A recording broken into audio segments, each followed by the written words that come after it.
राष्ट्र सर्वप्रथम राष्ट्र सर्वप्रथम राष्ट्र सर्वप्रथम राष्ट्र सर्वप्रथम राष्ट्र सर्वप्रथम की बात कार्यक्रम में आप सभी राष्ट्रवासियों का हार्दिक स्वागत है। केंद्रीय मंत्री किरेन रिजिजू ने वक्फ विधेयक 2025 और मुसलमान वक्फ विधेयक 2024 संसद में पेश किए। इस दौरान उन्होंने इन विधेयकों की विस्तृत जानकारी देते हुए कहा कि वक्फ संशोधन विधेयक का उद्देश्य केवल आवश्यक सुधार करना और पारदर्शिता सुनिश्चित करना है। सरकार का मकसद वक्फ प्रबंधन में सुधार लाना और इसे अधिक पारदर्शी बनाना है। माननीय अध्यक्ष महोदय, हम सबको बहुत डिटेल में जाने का भी आवश्यकता नहीं है। कमेटी के बारे में उसका जिक्र काफी हो चुके हैं, लेकिन मैं इतना कहना चाहता हूं कि जो कमेटी इस बार दोनों सदन लोकसभा राज्यसभा मिला करके ज्वाइंट कमेटी में वक्फ अमेंडमेंट बिल पे जो चर्चा हुई है, आज तक भारत के संसदीय इतिहास में इतना व्यापक रूप से चर्चा, कंसल्टेशन और समय कभी नहीं दिया है। इसलिए मैं जो ज्वाइंट कमेटी में जितने मेंबर्स दोनों सदनों के लोकसभा और राज्यसभा में जो सदस्य उस कमेटी में थे, मेरे तरफ से सरकार की ओर से मैं धन्यवाद देता हूं, अभिनंदन करना चाहता हूं। आजादी के बाद 1954 में 1954 में वक्फ एक्ट पहली बार आजाद भारत का एक्ट बनी और उस समय स्टेट वक्फ बोर्ड का भी प्रावधान उसी 1954 एक्ट में प्रावधान किया गया था। उस समय से लेकर के कई संशोधन के साथ में 1995 में व्यापक रूप से ये वक्फ एक्ट बनी है। तो उस समय किसी ने नहीं कहा कि ये एक्ट अनकॉन्स्टिट्यूशनल है, किसी ने नहीं कहा उस समय ये अनलॉफुल है।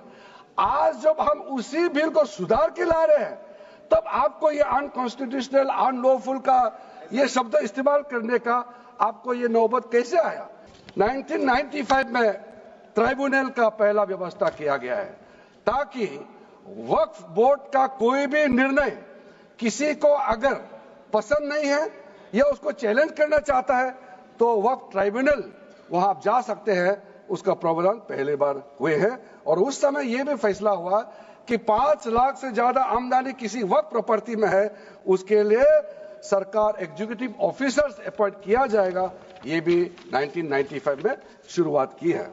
अध्यक्ष महोदय जी, ये आज एक ट्रिगर पॉइंट क्यों हुआ है?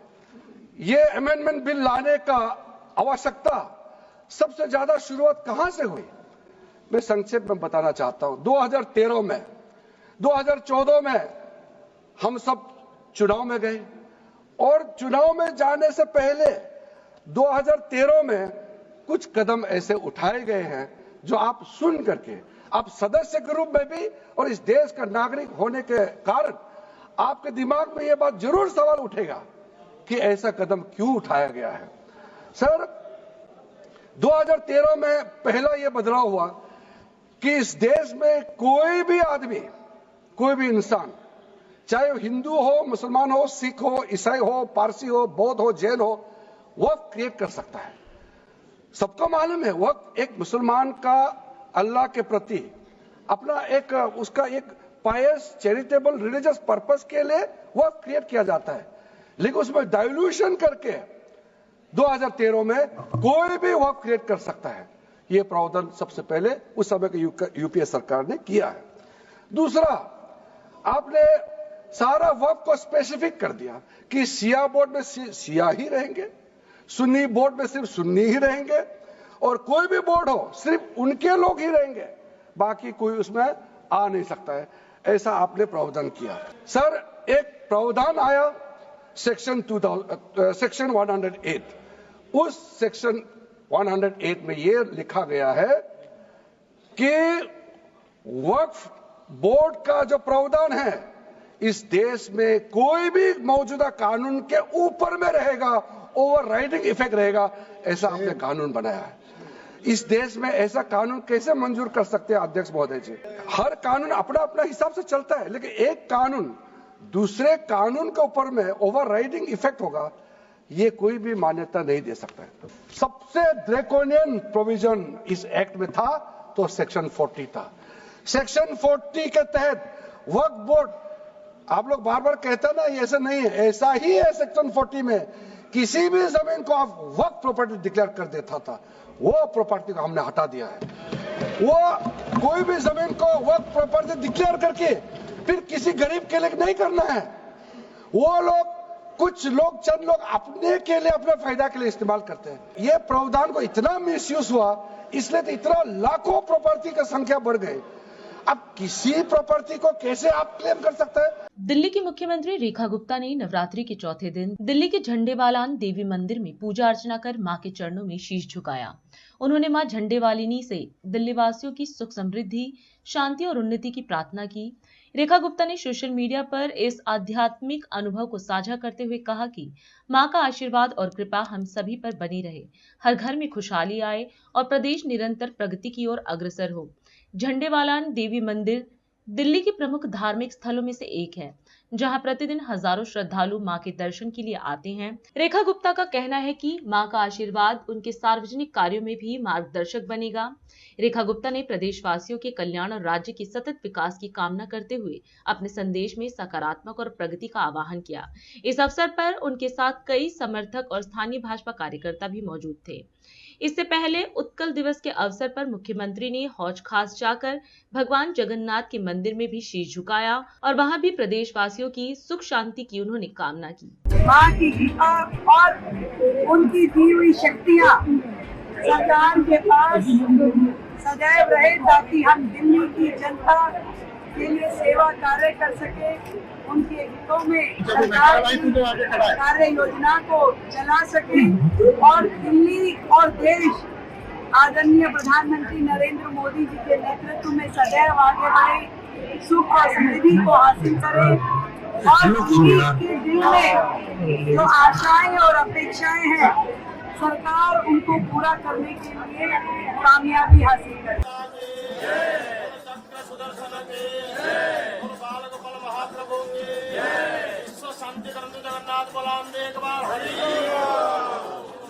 दिल्ली में रहने वाले हमारे सारे उड़िया भाई बहन, वो सभी परिवार जो उड़ीसा की पृष्ठभूमि से दिल्ली पधारे और यहाँ रहते हुए दिल्ली को समृद्ध करने में अपनी पूरी ताकत लगाई। उड़िया परिवार के भाई बहनों को मैं अपनी ओर से, दिल्ली सरकार की ओर से उत्कल दिवस की बहुत ढेर सारी बधाई देती हूँ, शुभकामनाएं देती हूँ सरकार की ओर से।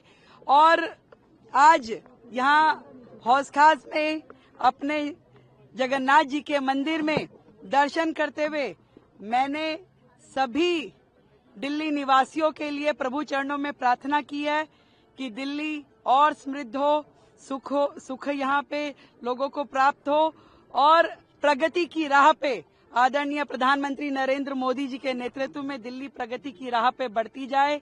उड़ीसा के हमारे सभी भाई बहन, उनके सुख दुख में हम सदैव साथ में खड़े हैं और इसी प्रकार से दिल्ली की प्रगति का वो हिस्सा बने रहें और हम सब एक साथ मिलकर के इस दिल्ली को विकसित दिल्ली बनाने के लिए काम करें। पंजाब में आम आदमी पार्टी सरकार ने नशे के खिलाफ बड़ा अभियान छेड़ा है। लुधियाना में युद्ध नशे के विरुद्ध कार्यक्रम में एनसीसी और एनएसएस कैडेट्स ने नशा न करने की शपथ ली। कार्यक्रम में सीएम भगवंत मान और आप सुप्रीमो अरविंद केजरीवाल ने हिस्सा लिया।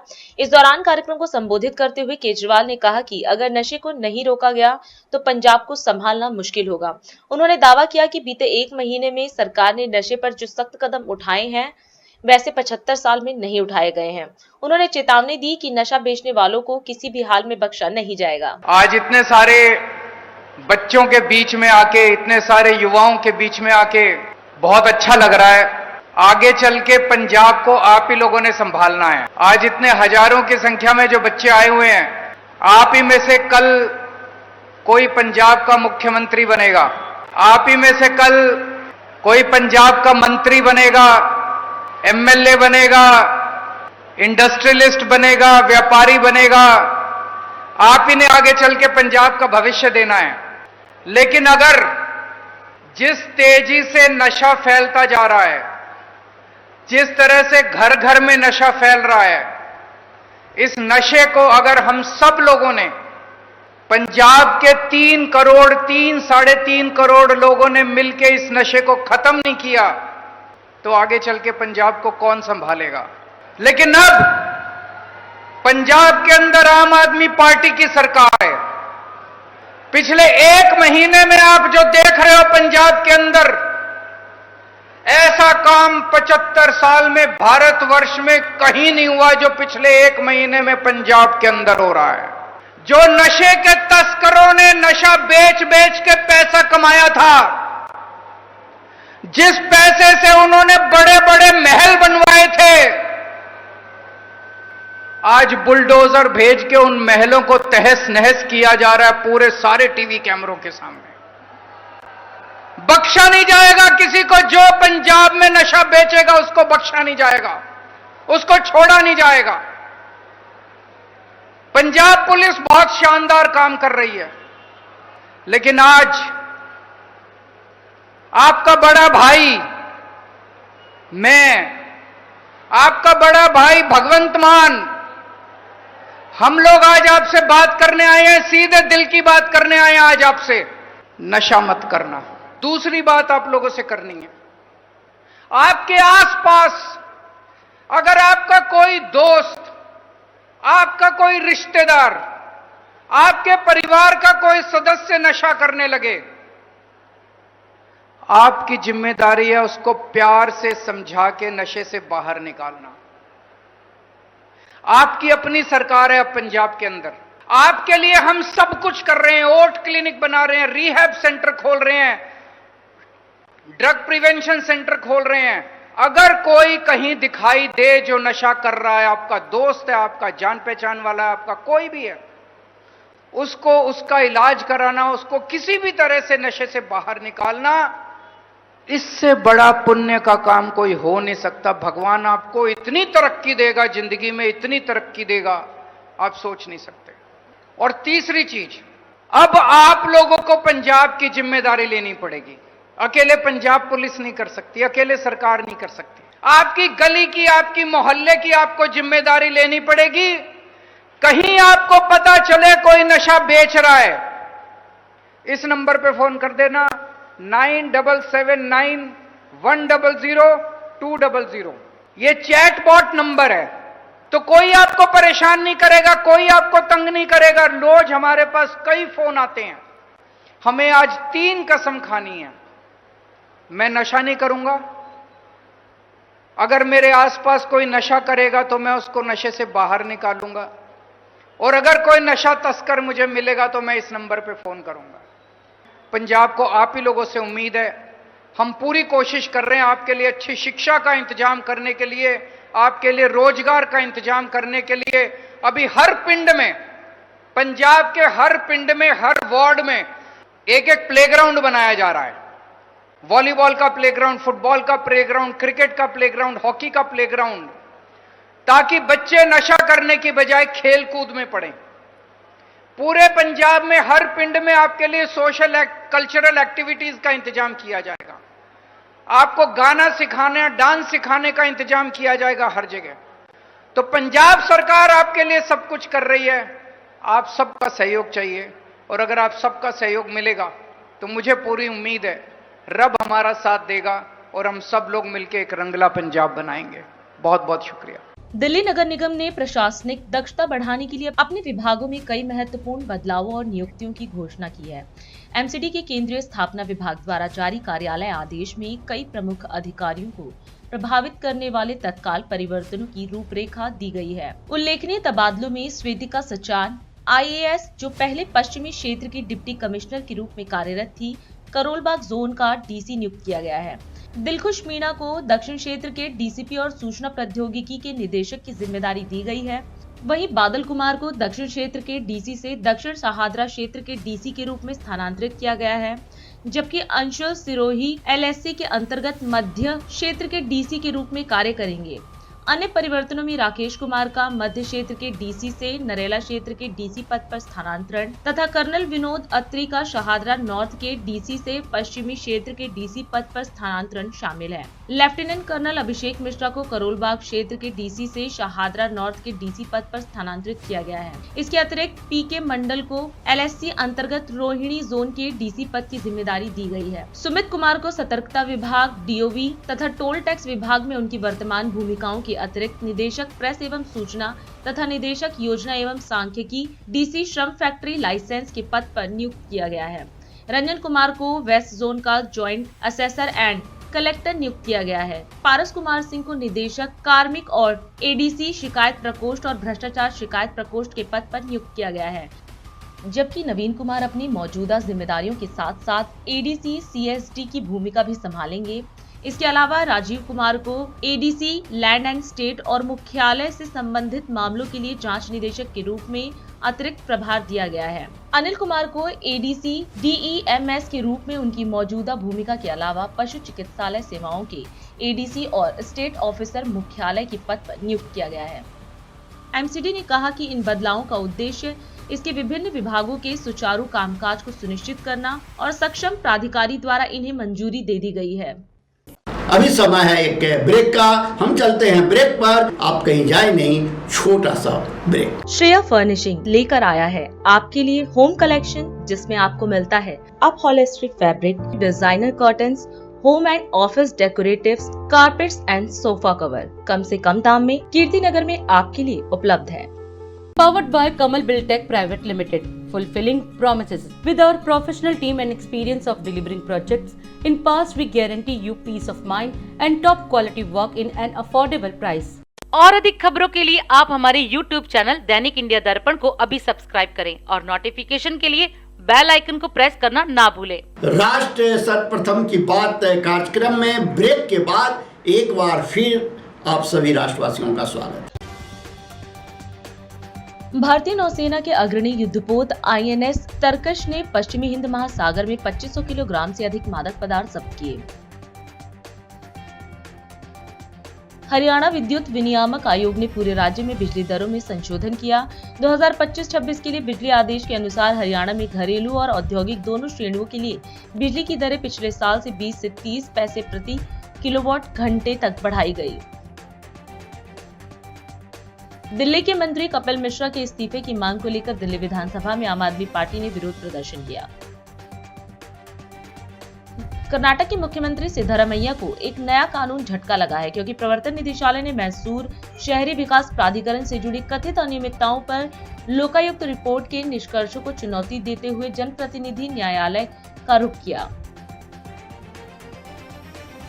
तमिलनाडु के मुख्यमंत्री एमके स्टालिन ने प्रधानमंत्री नरेंद्र मोदी को पत्र लिखकर वक्फ विधेयक 2024 को वापस लेने की मांग की। लोकसभा में वक्फ विधेयक पर चर्चा और पारित होने के लिए जोरदार हंगामा हुआ। सरकार विधेयक को पारित कराने के लिए दृढ़ संकल्प है और विपक्ष एकजुट होकर प्रस्तावित कानून को असंवैधानिक बताकर उसकी निंदा कर रहा है। तृणमूल कांग्रेस ने भारतीय मूल की अंतरिक्ष यात्री सुनीता विलियम्स को देश के सर्वोच्च नागरिक सम्मान भारत रत्न देने की मांग की। समाजवादी पार्टी के राष्ट्रीय अध्यक्ष और उत्तर प्रदेश के पूर्व मुख्यमंत्री अखिलेश यादव ने मुख्यमंत्री योगी आदित्यनाथ पर तंज कसते हुए कहा कि उनको राजनीति ही नहीं करनी चाहिए जो इसे पार्ट टाइम समझते हैं। बंगाल की मुख्यमंत्री ममता बनर्जी ने कहा कि तृणमूल कांग्रेस दवाओं की कीमतें बढ़ाने के केंद्र के फैसले के विरोध में 4 से 5 अप्रैल को पूरे राज्य में प्रदर्शन करेगी। आंध्र प्रदेश में पिछले माह 2 साल की बच्ची की बर्ड फ्लू से मौत हो गई। मुख्यमंत्री योगी आदित्यनाथ ने बरेली के नवाबगंज में करोड़ों रुपए की लागत से बने अटल आवासीय विद्यालय का उद्घाटन किया। इस अवसर पर उन्होंने सभी को शुभकामनाएं देते हुए कहा कि यह वर्ष खास महत्व रखता है, क्योंकि यह पूर्व प्रधानमंत्री श्रद्धेय अटल बिहारी वाजपेयी का शताब्दी वर्ष है और इस मौके पर उनके नाम पर बने इस भव्य विद्यालय का लोकार्पण हमारी स्मृतियों को सदैव जीवंत रखेगा। बरेली और नवाबगंज क्षेत्र से जुड़े हुए हमारे सभी उपस्थित वरिष्ठ नागरिकगण, इस पूरी कमिश्नरी से जुड़े हुए अटल आवासीय विद्यालय के छात्रों के अभिभावकगण और प्यारे बच्चों, सरदेव अटल जी के नाम पर अटल आवासीय विद्यालय का आज मुझे बरेली कमिश्नरी के इस विद्यालय का लोकार्पण करते हुए आनंद की अनुभूति हो रही है। मैं इसके लिए इस पूरी कमिश्नरी के वासियों को, यहाँ पर अध्ययन करने वाले छात्र छात्राओं को और जो आने वाले समय में इस विद्यालय में उत्तम शिक्षा ग्रहण करेंगे, उन सबको हृदय से मैं बधाई देता हूं और आप सभी का अभिनंदन करता हूं। यह वर्ष अत्यंत महत्वपूर्ण है। पूर्व प्रधानमंत्री स्वर्गीय अटल बिहारी वाजपेयी जी की यह जन्म शताब्दी वर्ष भी है। 25 दिसंबर 2025 को अटल जी के जन्म के 100 वर्ष पूरे होंगे और जन्म शताब्दी वर्ष में बरेली के नवाबगंज में अटल जी के नाम पर इस भव्य दिव्य अटल आवासीय विद्यालय का लोकार्पण, ये अपने आप में हमारी स्मृतियों को अनंत काल तक एक नया संजीवनी देता रहेगा। इस विश्वास के साथ आज मैं आपके बीच में इस लोकार्पण समारोह में उपस्थित हुआ हूं। यह अटल आवासीय विद्यालय प्रधानमंत्री मोदी जी के विजन का प्रतिफल है। हमारे बीओसी बोर्ड से जुड़े हुए जो श्रमिक हैं, उनके सेस का पैसा इस विद्यालय के संचालन में उपयोग किया जा रहा है। इंफ्रास्ट्रक्चर के लिए जो बिल्डिंग बनी है, जमीन मिली है, ये राज्य सरकार ने लगाई है, लेकिन बीओसी बोर्ड के जो श्रमिक हैं, जिन्हें सेस हर निर्माण कार्य में उनके नाम पर सेस लिया जाता है, वह पैसा जब इकट्ठा होता है, उस पैसे को पहले की सरकारें बंदर बांट करती थी, लेकिन प्रधानमंत्री मोदी जी ने कहा कि नहीं, इसकी इस लूट खसोट को, पिछली सरकारों की लूट खसोट को बंद करवाना चाहिए और इस पैसे का उपयोग उन रजिस्टर्ड श्रमिकों के बच्चों के कल्याण के लिए होना चाहिए और उनके विजन के अनुरूप फिर अटल आवासीय विद्यालय की ये परिकल्पना आज साकार हो रही है। इसमें बीओसी बोर्ड से जुड़े हुए श्रमिकों के बच्चों को और कोरोना कालखंड में जो बच्चे अनाथ हो गए थे, निराश्रित हो गए थे, उन बच्चों को यहां पर एक प्रवेश परीक्षा के माध्यम से प्रवेश दिया गया। और आपने देखा होगा, जो बच्चे कल तक सामान्य पारिवारिक पृष्ठभूमि में रह करके विद्यालय भी नहीं जा पाते थे, आज उनको एक श्रेष्ठ वातावरण देने का प्रयास इस अटल आवासीय विद्यालय के परिसर के माध्यम से हुआ है। यहां पे उनके रहने की, भोजन की, सीबीएसई बोर्ड की उत्तम शिक्षा की व्यवस्था की गई है और ऐसे 16 विद्यालय सितंबर 2023 में प्रधानमंत्री मोदी जी के द्वारा लोकार्पित किए गए थे और आज बरेली के विद्यालय के लोकार्पण के लिए मैं स्वयं आया हूं। ये 17वां विद्यालय है। इसके साथ ही हर जनपद में शिक्षा का उत्तम संस्थान बन सके, जिसमें प्री प्राइमरी से लेकर के और सीनियर सेकेंडरी यानी 12वीं तक की पढ़ाई, अच्छी पढ़ाई हो सके एक ही कैंपस में। इसके लिए हम लोगों ने मुख्यमंत्री कंपोजिट विद्यालय खोलने के एक बड़े कार्यक्रम के लिए भी धनराशि बेसिक शिक्षा परिषद को उपलब्ध करवा दी है। हमारा यह मानना है, शिक्षा किसी भी राष्ट्र की आधारशिला होती है। राष्ट्र को सक्षम बनाने के लिए, समाज को सुसभ्य बनाने के लिए, बच्चों को संस्कारित बनाने के लिए शिक्षा की महती भूमिका को कोई भी व्यक्ति नहीं नकार सकता। सभी बरेली वासियों को और जो अभिभावकगण यहां पर आए हैं, उन सबको भी मैं इस अवसर पर बधाई देता हूं कि आपका बच्चा एक अच्छे विद्यालय में प्रवेश लेकर के अपने भविष्य को सजाने और संवारने के कार्यक्रम के साथ आगे बढ़ चुका है। अब आप केवल उस पर नजर रखिए, बाकी काम यहाँ के शिक्षक गण करेंगे। इस विश्वास के साथ आप सबके प्रति मैं अपनी मंगलमय शुभकामनाएं देता हूं। दिल्ली की भाजपा सरकार ने वित्त वर्ष 2025-26 के लिए 1 लाख करोड़ रुपए का बजट पेश किया। इस बजट को दिल्ली सरकार ने ऐतिहासिक बताया, मगर विपक्षी दल आम आदमी पार्टी की नेता और विधानसभा में नेता प्रतिपक्ष आतिशी ने इसे झूठा बताया और दावा किया कि दिल्ली सरकार के पास ना तो 1 लाख करोड़ आय है और ना ही हो सकती है और केंद्र सरकार ने अभी तक दिल्ली के लिए 1 रुपया भी बजट में नहीं रखा है। इसके साथ ही उन्होंने दावा किया कि दिल्ली सरकार के वित्त विभाग को पता है कि उनके पास केवल मात्र 60,000 करोड़ रुपए ही मौजूद है। भारतीय जनता पार्टी की दिल्ली सरकार ने दिल्ली विधानसभा में बजट पेश किया। दिल्ली की मुख्यमंत्री रेखा गुप्ता जी, जो फाइनेंस मिनिस्टर भी हैं, उन्होंने बार बार ये कहा कि 1 लाख करोड़ का बजट दिल्ली विधानसभा में पेश हो रहा है। उन्होंने कहा कि ये ऐतिहासिक बजट है क्योंकि पहली बार इतना बड़ा बजट दिल्ली विधानसभा में पेश हो रहा है। मैंने बजट सत्र में अपने संबोधन में सिलसिलेवार तरीके से समझाया कि किस तरह से दिल्ली सरकार के पास 1 लाख करोड़ की आय ना है ना हो सकती है। अगर आप टैक्स के आंकड़े देखिए तो जितने आंकड़े बजट में दिए हैं उससे कम 5,000 करोड़ रुपए कम टैक्स आएगा, 10,000 करोड़ रुपए कम लोन आएगा और केंद्र सरकार ने अभी तक 1 पैसा भी अपने बजट में दिल्ली सरकार के लिए नहीं रखा। मैंने अनुमान लगाया था कि दिल्ली सरकार का बजट वास्तविक तौर पे तकरीबन 78,000 करोड़ है, लेकिन आज जो मैं दिल्ली सरकार के अपने कागजात आपके सामने रखने वाली हूं, उससे ये साफ है कि दिल्ली सरकार के फाइनेंस डिपार्टमेंट को पता है कि दिल्ली सरकार के पास 1 लाख करोड़ छोड़िए, 78,000 करोड़ छोड़िए, फाइनेंस डिपार्टमेंट को पता है कि दिल्ली सरकार के पास मात्र 60,000 करोड़ हैं। 31 मार्च को दिल्ली सरकार, भारतीय जनता पार्टी की दिल्ली सरकार के फाइनेंस डिपार्टमेंट का ये ऑर्डर आदेश देता है दिल्ली सरकार के सभी विभागों को कि अप्रैल के महीने में 5% जो उनको बजट एलोकेट हुआ है उससे ज़्यादा खर्च करने पर पाबंदी है, कि कोई भी विभाग जो ये हवाई बजट उनको कागज़ों पे मिल गया है, जो ये जुमलों वाला बजट उनको कागज़ों पे मिल गया है, डिपार्टमेंट्स को उसको खर्च करना मना हो गया है।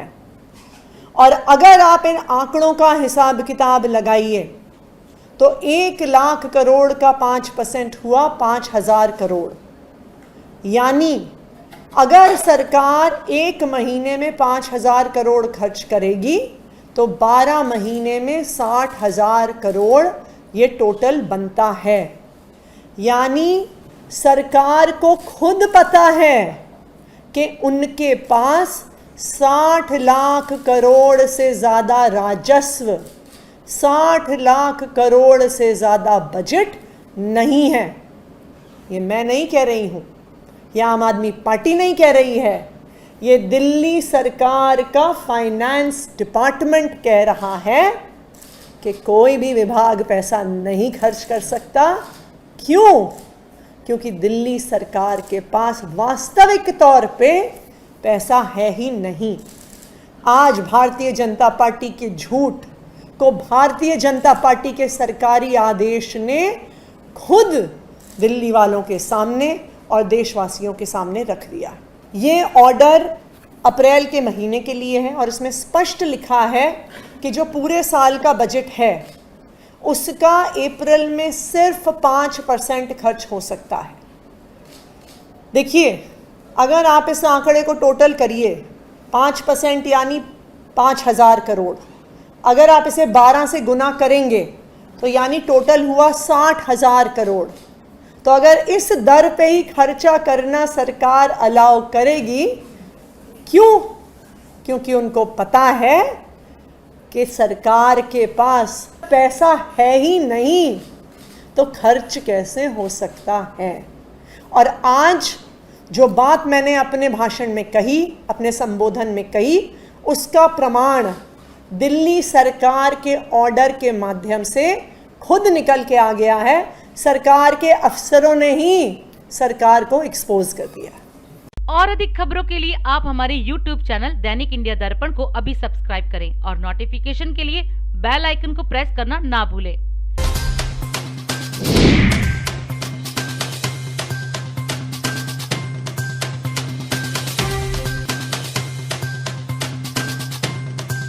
आज हम इस कार्यक्रम में आपसे विदा लेते हैं। आप अन्य खबरों के लिए बने रहे। राष्ट्र सर्वप्रथम, वंदे मातरम, जाग उठा है भारत। राष्ट्र सर्वप्रथम